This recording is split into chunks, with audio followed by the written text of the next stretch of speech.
Radiation is all around us. We're being irradiated right now, radioactivity.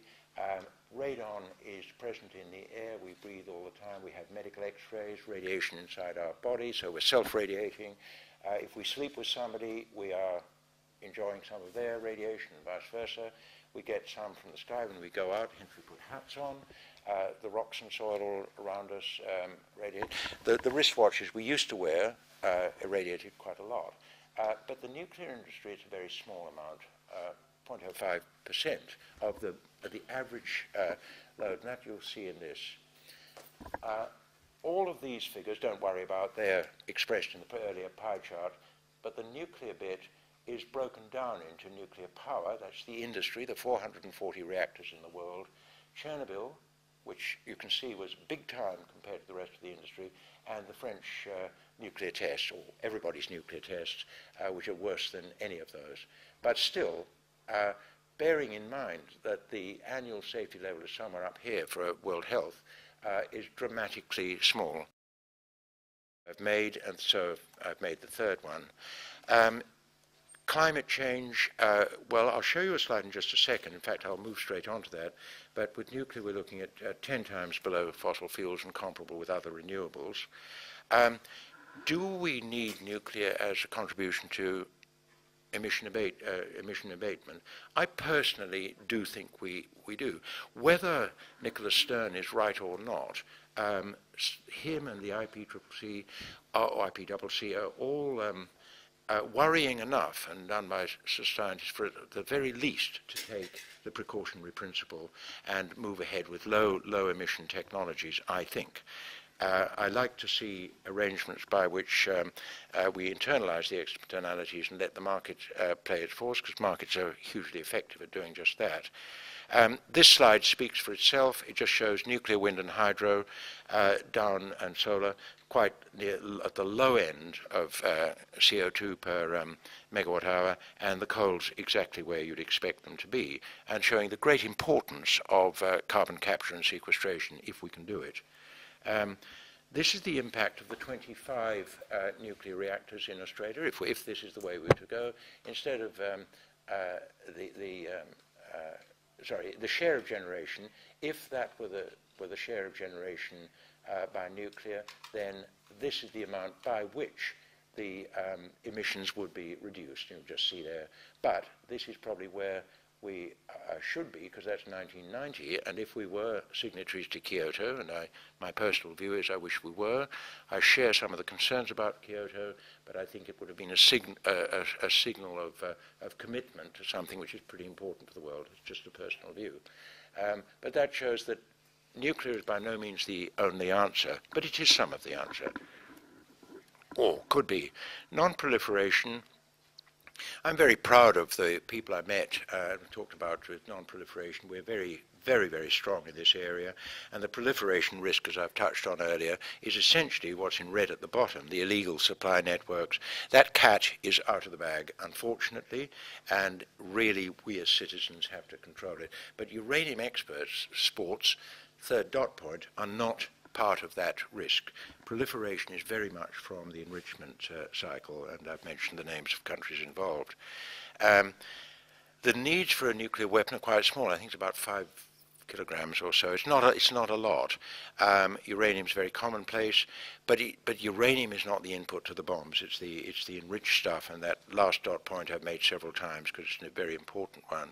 Security I've touched on before. The risk of a plane or shoulder-held missile would not breach the containment structures. We saw some dramatic films of tests of this, quite dramatic, and nothing happened, of missiles being fired into those copper containers. Yes, it bent the copper container just a bit. It didn't impact. So I think the engineering there is pretty good. Regulations. I was sitting next to a regulator at lunch today, and a South Australian one. I said, this is really what you've got to think of. We have different regulatory regimes in Australia in all the different states. What's that like? Rail gauges that we had many years ago. And the rail gauge issue must be resolved, and I think it must be dealt with nationally. Otherwise, if we seek private sector investment, we won't get it until they see that sort of picture. Nor will people be able to move around easily. I'll be very quick, Tony, with this. Gen 1 was the British ones just after the war and others, Magnox and so on.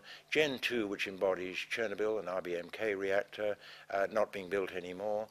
Generation 3, which is in the period now, 2002-10, what is on offer now, and those are your Holden special vehicles and Ford performance vehicles and so on, the European pressurized water reactor, first one of its kind being built in Finland now.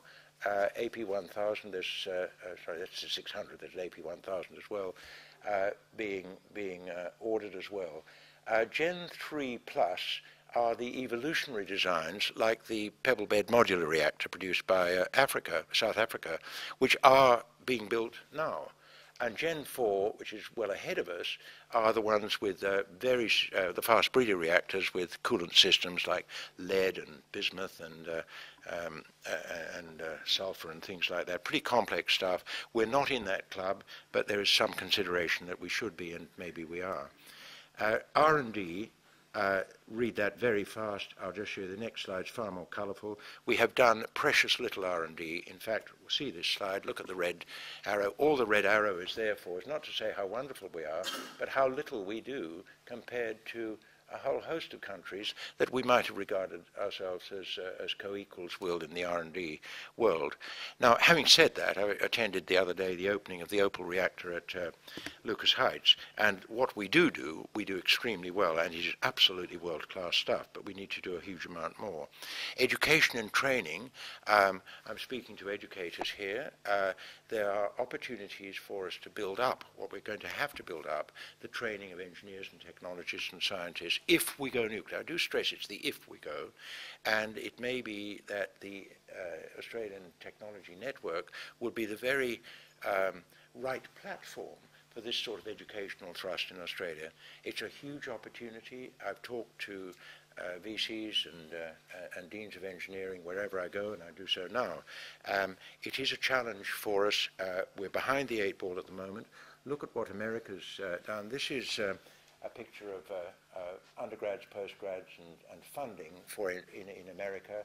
The nadir was around the 95 to 97 when the industry was not good, but it's picked up dramatically since then, and this is spending levels in the United States at the moment. Now, if we happen to go nuclear tomorrow, we'd have to buy some of those graduates at huge price. I think it would be fabulous if we created some of our own. Conclusions, I'm going to skip these 4 slides, Tony. These conclusions say everything I've said already, so read them at great speed as I flick through, and then we come to the end. And I'm very happy to have this talk included on the ANT website if you wish, ATN website if you wish. There's nothing private about it, or to give copies to people, or to give you the hard copy of the report. So, ladies and gentlemen, thank you very much indeed for your attention. And as I stressed there, the next step is indeed up to us, the people. It is not for the government to tell us. Governments respond to what we want. So, if we want to do it, it's up to us. So, thank you all very much indeed. Thank you.